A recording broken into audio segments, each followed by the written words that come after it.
미국의 틸러슨 국무장관이 3월 15일 일본 방문을 시작으로 17일에는 한국을 그리고 18일에는 중국을 방문하였고 다음 달 초에는 트럼프 미 대통령과 시진핑 중국 주석이 미국에서 정상회담을 열 것으로 알려지고 있습니다. 일본과 한국 순방에서 북한 핵 문제에 대해 이른바 중국 책임론을 강조했던 틸러슨 미 국무장관은 중국 방문에서는 한반도 긴장이 위험한 수준이라는 데 인식을 같이 하였고 북한이 더 나은 선택을 할 수 있도록 협력하기로 했습니다. 그는 기자회견을 통해 미중 양국은 공동 노력을 통해 평양의 방향을 조정하고 핵무기 개발을 중단토록 하자는 데 의견을 같이 했다라고 말하는 등 중국 책임론에서 한 발 물러서 중국을 배려한 측면이 있는 것으로 판단됩니다.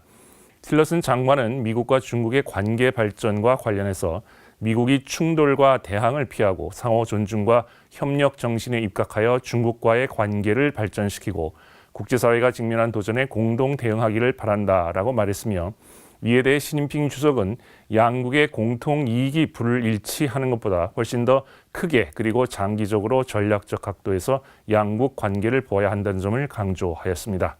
미국과 중국은 북핵 문제 및 사드 배치와 같은 문제뿐만 아니라 남중국해 그리고 하나의 중국 원칙과 대만 문제, 무역 갈등 그리고 환율 문제 등 전략적 이해가 상충하는 다양한 현안을 안고 있습니다.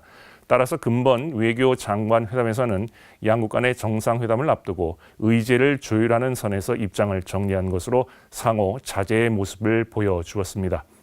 일단 북핵 위협에 대한 공감대는 형성했지만 구체적인 해법과 관련하여 미국은 중국이 더 많은 역할을 맡아 더욱 강경하게 나아가야 되며 중국으로서는 육자회담을 재개하는 등 대화와 타협을 중시한다는 양측의 입장 차이만 확인하게 되었습니다. 한편 사드 문제는 향후 미중 정상회담과 한국 차기 정부의 출범과 같은 정치적 이벤트와 맞물려 장기적인 과제로 미루어지게 될 것으로 보입니다. 다만 다음 달에 있을 미중 정상회담을 통해 중요한 계기를 마련할 것으로 보이는데 이는 틸러슨 장관이 중국의 입장을 확인한 만큼 실무 협상을 통해 입장을 조율할 것으로 전망해 봅니다. 특히 우리의 입장에서 아직까지 해결되지 않은 그리고 반드시 짚고 넘어갈 문제들로 북핵 해법의 설명을 통한 공감대 형성을 모색하고 한미 동맹의 가치와 중요성을 강조하며 중국의 부당한 압력을 적극 대응 공조하며 현재 한국 국민이 느끼는 총체적인 안보 불안감을 상쇄할 수 있는 방안과 같은 것들이 될 것입니다. 국방주간 이슈의 이명철이었습니다.